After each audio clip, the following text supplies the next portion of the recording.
Coming up on this episode of Hit the Sled, Jim Harbaugh leaves Michigan and the NFL head coaching hirings. Next on Hit the Sled.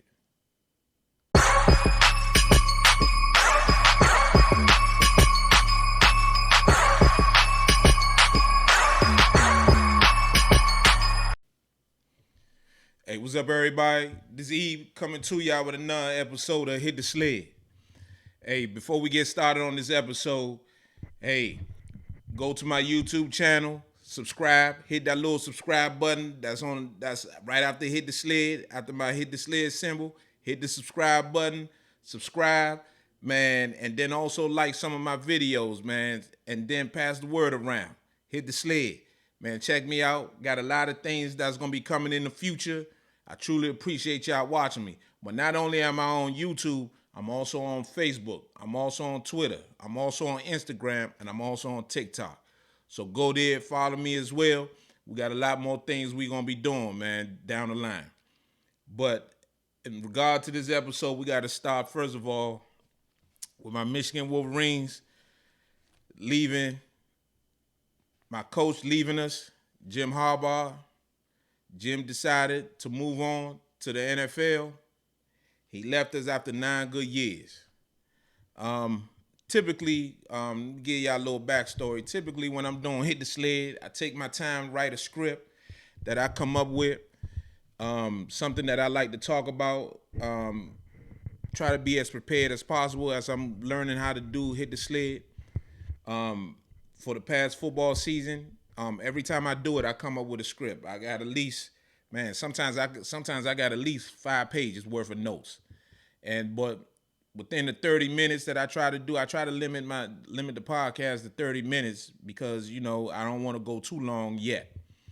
But for this segment of this particular episode, where I'm going to be talking about Jim leaving, as you can see, I'm wearing our national championship hat that from my national championship from early in the month, a couple weeks ago, about 2-3 weeks ago. A very proud moment for me. Anybody that knows me know I'm a diehard Michigan fan. I remember when Jim got hired 9 years ago. I was so excited. I was happy. Because the reason why I've been a Michigan fan, let me start from here. I've been a Michigan fan since 1991. And I remember the specific game that got me become a Michigan fan was Michigan was playing Notre Dame, and Desmond Howard. It was the famous game when Desmond Howard caught the ball from Elvis Grbac. It was 4th and 1. And I can still remember Brent Musburger doing the call, and I love Brent Musburger, man. Brent Musburger is part of my childhood since I was a little kid, 5 years old, watching him on NFL Today on CBS, and as a kid with my father. And I remember watching that, and I remember Brent Musburger on the call. And I remember him, man, Grbac drops back. He punts fake. He goes for it all. And Dez dived. And Dez caught that ball 4th and 1. I can still remember Brent saying, he went for it all, a diving touchdown. Oh, what a play, Michigan. And it was the excitement, seeing the big house and everything. That's when I became a Michigan fan. I've been a Michigan fan ever since. I remember when they won the national championship. Back in 1997, I remember I was in college then. I remember when Charles Woodson, that was one of the best years ever for me. Charles Woodson won the Heisman, the first and only defensive player ever to win the Heisman. I remember we was on the 3rd floor. Everybody was around. I was a red shirt that year. We had just played a game, and everybody was sitting in the lounge watching, getting ready to go out, but everybody was sitting there watching to see who won the Heisman. It was a big deal that year because it wasn't just Peyton Manning and Charles Woodson. It was also Randy Moss was in that. Randy Moss was in that Heisman deal. I forgot who was the 4th guy, because usually they used to have 4 people there. I forgot who was the 4th guy there, but it was Peyton Manning, Charles Woodson, um, Randy Moss, and I'm forgetting who was the fourth guy. And I remember when Charles Woodson won it, because everybody thought that Peyton Manning was gonna win it. And I remember when they called Charles Woodson, man, I jumped up, I was screaming, "Yeah, man, let's go, man, Michigan, man, we won it." So everybody that know me know I'm a Michigan fan, and through the years, I became even a diehard Michigan fan because my other team at the time that I loved even more than Michigan at the time was the Redskins. But during the Dan Snyder ownership, my love for the Redskins subsided. I lost all love for the Redskins because Dan Snyder took it away from me. Snyder took it away. They became so bad, and I was so mad that I used to want them to lose so that it can hurt Snyder, so that Snyder will sell the team. Eventually, he did sell the team this past year, so my love for the Skins is slowly starting to come back. It's not. I don't think it's ever gonna be where it once was, but I'm glad to see that Josh Harris and those and the people that he's hiring. I'm excited. I'm getting excited again with to the point where I never used to go to Redskins game when Snyder owned the team. I used to say if people give me a free ticket, free parking, everything, I still won't go down there. I used to say all the time, man, Snyder doesn't need my money, but he doesn't have to have it either. But since Snyder sold the team, I've been a couple times. This past season, I went at least twice, and that's rare for me. But I just feel like it's a new era, and why not? Why not support them? But Michigan now is my true love, and I remember. So when we went through lean times, man, Ohio State beating us every year, man, I used to be sick. Oh man, I used to be sick. Oh man, I used to be sick. But when Jim got hired, I kind of felt really great when Jim got hired. Jim got hired, and I remember watching that press conference, the hype videos, and all that on YouTube. Oh man, was I excited? And he came in that first year. We did really good. Had a brutal loss to Michigan State. That was the drop punt, losing that game to Michigan State, and then getting blown out by Ohio State. But that Ohio State was stacked, man. Joey Bosa was on that team. They came to Ann Arbor and they put a whooping on us, but that's okay. We play Florida that year. We beat Florida in the Citrus Bowl. So that end of the year we went 10 and I believe it was 10-2, 10-3. We went 10-3 that year, and I was so excited. We go on to the next year. The next year, man, we was undefeated. Undefeated, had a really good team that year. Wilton Spate was the quarterback. The first year it was Jake Rudolph. Wilton Spate was the quarterback. Had a really good year till he got hurt. We lose a brutal game to Iowa. I think it was 10-3 or 10-9, something like that. They kicked the game-winning field goal to beat us. Then we go to Ohio State, where we had that game. Jim recruited well. We were rolling, and we lose to the Buckeyes. That's the famous 4th-and-1, where they gave Ohio State the first down when he never got the first down. But it was in Ann Arbor. It was in Columbus. And we lost a brutal game. Oh, I was hurt after that. Because if we would have won that game, we would have made it to the playoffs. At which point, the trajectory of the program would have went up to another level. We ended up losing that game, and man, everything just started going down. He never could get over the hump to beat Ohio State. He went through a lot of coaches. It was a lot of coaching change. Defense, he tried to hire defensive coordinator Don Brown. We would win all our games, but we would lose to Ohio State. Then we would lose a game crazy at the end. And then the COVID year happened where they was brutal. They played 7 games. I think they were 2-7. It was something crazy. Then something happened where after the COVID year, man, he decided to change his staff. Brought Mike Hart in. Brought us a lot of Coach Klink. I think Sharon Moore was there already, or he just hired him. And Jim made a lot of changes. I think that's where everything changed. And from that point on, we started to roll. That win against Ohio State the year after that, I believe that would be 2020. When they beat Ohio State, man, that was one of the best victories of all time for a Michigan fan. They finally did it. It was in the snow. It was a cinematic thing where it was in the snow, and it was such a great feeling watching them beat Ohio State. The crowd rolls the film to see to get on the field, see how happy Jim was. Hugging people, man. The crowd, him hugging Juwan Howard.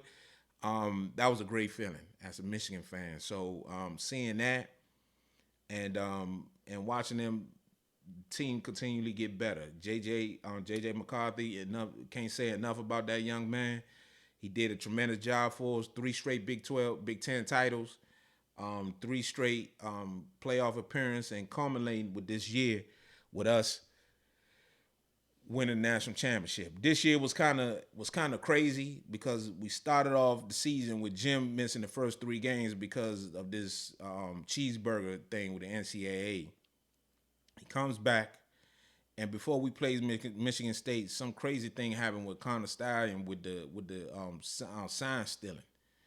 Apparently, he had a thing going where he had people going out to different teams that Michigan was playing, and they were videotaping signs and stuff like that.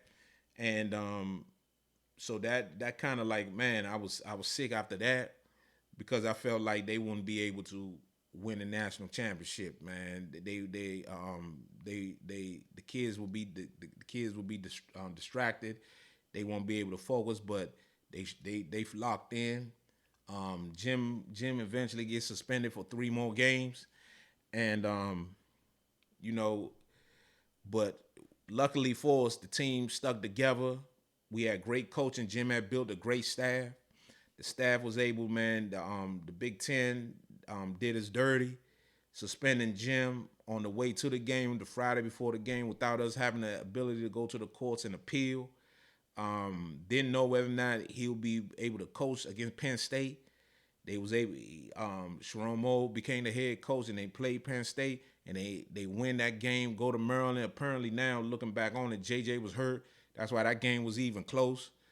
But they end up winning. Then of course they play Ohio State because the Big Ten suspends Jim for 3 games.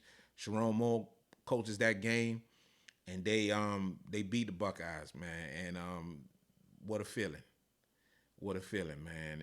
For us to win that game. So we were able to get those wins, and from that point on, we took our game to the next level, and we go on win the Big Ten, and then win the playoff game against Bama.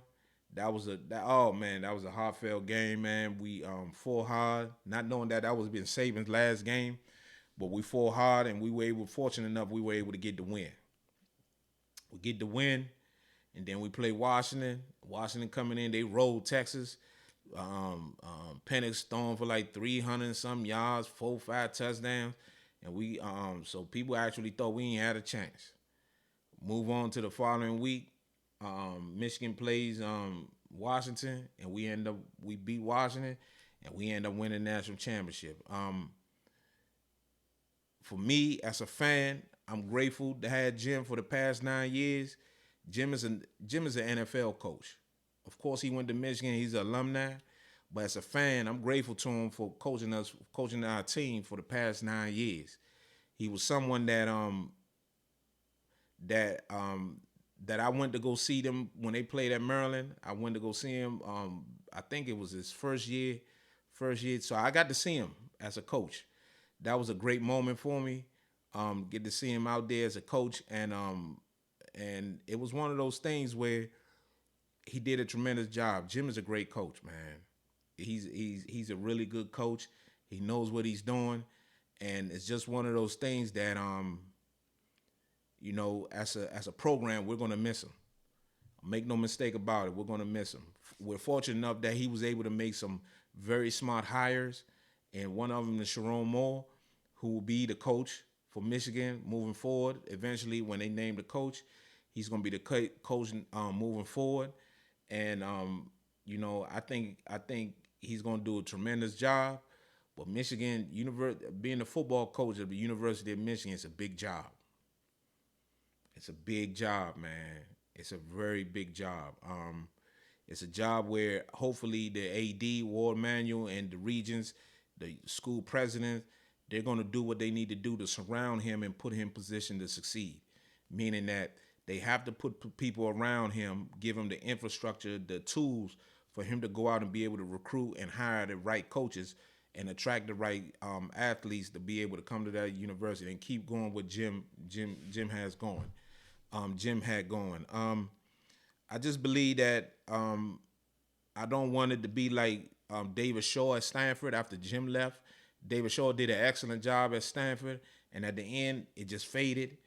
It's gonna be difficult to replicate what Jim did, but I believe Sharon Moore is gonna be. He's a young guy. He's he's gonna be is he's gonna be able to do a lot with it. Hopefully, he can take it even beyond what Jim did and take it to the next level. But as a program, being the coach, as I said again, being the coach of the University of Michigan is a tough job. It's a big job. It's one of the biggest jobs in college football, along with being the coach at Ohio State, being the coach at Alabama, being the coach at Georgia, being the coach at USC, being the head football coach at Texas. These are big jobs, man. These are really, really big jobs. So, and for me though, I'm glad to see that Sharon Moore gets his opportunity. He's done a tremendous job recruiting, coaching the offensive line. He's one of the best recruiters in the country. So I believe he should be able to have an opportunity to do really well. That being said, I'm grateful to Jim to coach my program for the past 9 years. He wants to go win a Super Bowl. Hey man, God bless him, man, for him to go win that Super Bowl. I truly believe that he's done everything he could for the university, for the program. The kids get to graduate. They haven't really had no scandals with guys doing crazy stuff in the community. The kids graduate. They're excellent student athletes, and there's nothing but love and support. Love and support from me as a fan. That's my university. I love him, but I truly believe that he should go do what he want to do. Which is he wants to win a Super Bowl. Well, it's time for him to go do that, man. God bless Jim. I appreciate you, Jim. I'm sure you would never get to see. I don't know whether or not you will ever get to see this, but as a fan of the university since I was a little boy, that one day playing college football, I wish I would have been able to attend the University of Michigan. I'm glad to have you for the past 9 years, and I hope that you go ahead and win your Super Bowl, man. And just know that I know me as a fan, I appreciate everything you did, So, and I truly, with that being said, man, go. I'm a AFC Charger fan. I'm a fan of the Chargers, other than when they play the Redskins / Commanders. All right, that's a good segment to my next part of my story, which is I'm gonna be talking about the NFL coaching moves as we move on from that. As far as the Commanders, the search is still continues. They still doing their thing as far as interviewing people. They got an interview scheduled with Dan Quinn for the third time. I'm not a big fan of Dan Quinn, so they must. I don't know. I don't know what's going on with that, but we'll see. He's having his third interview with them, so that's something that we need. We will be looking at. Apparently, though, from what I'm reading, is that Ben Johnson is the favorite. The offensive coordinator for the Lions, he's the favorite, and also reportedly is that on Monday, entire contingent of Commanders senior executives are going to be up in Detroit trying to interview Ben Johnson. I'm assuming that's when they're going to try to get this head coaching thing squared away, and I think he's going to be the head coach. I really do. But we should know next week. We should know early on next week that Ben Johnson will be the coach. And of course, whenever we get news, we're gonna be right here with you. Hit the sled. Hit the sled. Gonna be right here with you for all the Ben Johnson news. As far as the other head coaching hiring so far, we got Gerard Mayo. He got the job with the Patriots. I think I didn't know much about Gerard Mayo. I said this in prior episodes, but he's a very impressive guy. He's someone that Robert Kraft did an excellent job making him the head coach. Antonio Pierce gets his opportunity with the Raiders. Man, that's a tough job Antonio's having, man. He's going against three excellent coaches in Andy Reid, now Harbaugh with the Chargers, and also Sean Payton with the Broncos. So Antonio again Got to put a nice infrastructure around him. Got to bring some coaches. They're saying that he's going to have Marvin Lewis there, who's going to be his offensive mind, offensive coordinator. You got to have some people around him to help him develop into the coach he wants to be. Brian Callahan, he's the offensive coordinator. He goes to Tennessee Titans. He's the offensive coordinator of the Bengals. Think about that. The Bengals offensive coordinator is getting a job. Zach Taylor, the former offensive coordinator for the Rams, he's now the head coach. Man, that's something else, man. That's something else, man. That is something else.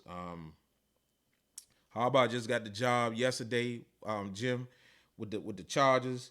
You got Dave Canales. He goes to Carolina. He was the offensive coordinator at Tampa. Apparently he's been doing a good job down there. So he's the head coach. And the one that just happened a couple hours ago is Raheem Morris. I'm gonna touch on Raheem Morris. Raheem Morris gets the job at Atlanta. The news and the reports were that Bill Belichick was going to get that job. But apparently, Raheem Morris got the job. I'm going to touch on Bill Belichick, but apparently they said that Arthur Blank, the owner, really wanted to hire Bill. But other people around him and people in the building, as far as the Atlanta Falcons organization, was really pulling for Raheem Morris. Raheem Morris got that job with the Tampa Bay Buccaneers. If you remember all them years ago, he was a young guy. He was only in I believe he was early 30s. And he gets that job, and it didn't end up going the way he wanted it to go. So he coached here for the Redskins. He coached at Atlanta with Kyle Shanahan. He goes he was in San Francisco. The Rams with Sean McVay. He was on that defensive staff for a while. And then the last couple of years, he's been a defensive coordinator. According to Adam Schefter, not only was Sean McVay advocating for Raheem Morris, Les Snead, the GM, was advocating for Raheem Morris. And also, the full weight of the organization, the Los Angeles Rams organization, was telling people throughout the National Football League that Raheem Morris is more than qualified to get a job. That's how much the Rams thought of Raheem Morris, where it wasn't just Sean McVay, it wasn't just the GM Les Snead, it was the entire weight of the organization of the Los Angeles Rams was pushing for Raheem Morris to get a job. That should tell you about the character right there, that man. Most organizations are not gonna do that, and for them to do that tells you right there that they really think that he's a good guy, he's a good man, and he more than deserves an opportunity to be a head coach. So Raheem Morris gets his opportunity for the Atlanta Falcons, and that remains only the Seahawks and the Commanders are left. Like I said, I talked about that earlier. The Commanders will be interviewing Ben Johnson after the game on on Monday of next week, and the Seahawks. The Seahawks, I don't know who they will select, but John Snyder, the GM, he used to work here for the Redskins all those years ago when Marty Schottenheimer was the coach. Snyder fired him. Dan Snyder fired him, of course, like anything. But man, we ain't gonna get into that. But it was just one of those things. So we'll see who's the next coach of the Commanders and Redskins / Commanders and the Seahawks. But what I wanted to talk about before I get out of here is that we're gonna have one of these coaches is not gonna be the coach. They're not gonna be coaching football next year. Bill Belichick, Pete Carroll, and Mike Vrabel. Let's talk about Bill Belichick for a second. Early in the season, I told y'all right here on Hit the Slate that Bill Belichick is going to get fired from the Patriots. Also, I said on Hit the Slate that Bill Belichick might not get a coaching job. And I say if I was an owner, if I was blessed with billions of dollars, I wouldn't hire Bill. Bill is 71, getting ready to be 72. Bill just coaching now to try to get the he just coaching now trying to get the trying to pass Don Shula. Bill Belichick, if you're gonna hire Bill Belichick, you're gonna have to turn over your entire organization to him. Bill Belichick ain't going. He's not reporting to a young GM you might have in your organization, which means that you might have to let that GM go. You got to turn over your entire organization for somebody who might not only be there 1 or 2 years. He's 71, and then also you got to think about Bill Belichick. I remember Bill Belichick when I was a kid watching Redskins play the Giants. And I remember John Madden, Pat Summerall and John Madden used to be talking about Bill Belichick. Because Bill used to always be coaching back then with the blackboard. They don't even show that no more because they got the tablets. Bill Belichick used to have that clipboard where he drawn up stuff upside down. And John Madden used to always talk about Bill Belichick. That's where I remember Bill from.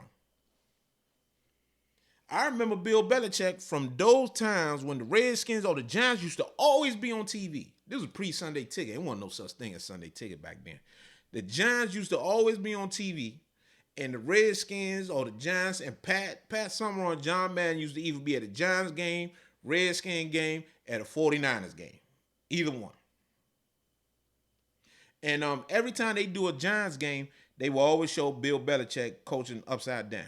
And John Madden will always say Bill Belichick is an excellent coach. I remember when I was a kid, they beat the living daylights out of the Redskins in the AFC Championship, in the NFC Championship game in 1986. One of the greatest games, I also remember one of the greatest games I ever saw. I believe is one of the greatest games ever. Was the NFC Championship game between the 49ers and the New York Giants. And the 49ers were flying. The 49ers were flying. Bill Belichick came in there, man. They shut the Giants down. Shut them down. That's the famous game when Joe got knocked out. He never started again for the 49ers. He never played again for the 49ers after that. He got knocked out at the end by Leonard Marshall. And then Roger Craig fumbled. And the fumble was picked up by LT. And then the Giants take the ball down, kick the field goal. And the famous saying about Pat Summerall, I'll never forget it. Pat was like, there will be no more three-peats. No more three-peats. And they beat the 49ers. To me, that was the best game I ever saw. And the New York Giants not only stopped the high-flying 49ers, they go to the Super Bowl, and at that time, the Bills, the K-Gun, the Bills were blowing everybody out. I remember that year they beat the Dolphins. They beat the Dolphins down. I think the Dolphins, it was 49-3 or something like that. It wasn't even a game. The game was over as soon as they kicked the ball off. The Bills came in that game, man. The Giants ended up, man. The Giants won that game 20-19. 20-19. That's what the Giants won that game. Scott Norwood missed the famous field goal. That's the game, the Super Bowl, when Whitney Houston sang the national anthem. Desert Storm was going on. We was over there and fighting against Iraq for Kuwait. I remember that I was a kid. Bill Belichick came up with that game plan. I believe they say the game plan is in the Hall of Fame. So what I'm trying to tell you is, that Bill Belichick is an all-time great coach. All-time great coach. But also he's 71. And we're not even going to go into the stuff with the Patriots all those years. He's a great coach. Great coach. Great coach. But his time has came and gone. Teams in the NFL now are moving in a young direction. You got Pete Carroll. Pete Carroll's 72. Seahawks fired Pete. Told him it's time to move on. You got Vrabel. Vrabel, a young guy. But he's struggling right. He's looking for a job right now. Bill Belichick will not be a head coach this year in the National Football League. It will be the first time they said in 50 years that Bill Belichick will not be a head coach. Will not be coaching the National Football League. Think about that. 50 years. He won't be coaching the National Football League. His whole life has been in the National Football League. This is a man that coached LT. Reveres Lawrence Taylor. Stopped Joe Montana numerous times. Stopped the K gun. Almost went through a perfect game. And he won't be coaching. Teams don't feel like he can do it. His record when Brady is not dead, when he was in Cleveland and also when he was with the Patriots, when Brady has not been his coach, he has had a losing record. Those are the facts. That's not fake news. That ain't fake news. That's the facts. He has a losing record without Tom Brady as his quarterback. I remember Bill when he was in Cleveland. When he had Bernie Kosar. Bernie Kosar. He had Eric Metcalf, Webster Slaughter. Used to be out there catching ball in the cold in Cleveland with no gloves or tape on. Cleveland Mac, Eric Turner, Eric Metcalf. Nick Saban was the defensive coordinator. And Bill won't get a job. Times are changing in the National Football League. And Bill Belichick, he probably will never coach again. Never coach again. And it's a new time in the National Football League, everybody. It's a new time. That being said, man, I appreciate y'all watching my episode of Hit the Sled. Once again, follow me on Hit the Sled. Hit the like button. Hit the subscribe button. And, I'm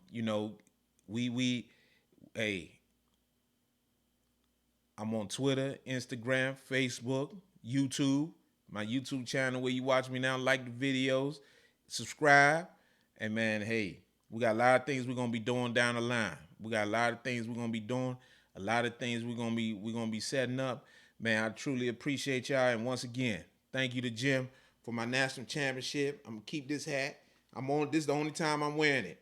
I'm putting this down, I'm putting a glass frame, put it down, put it in my basement, let it sit. Everybody that sit down in my basement got to see my national championship hat.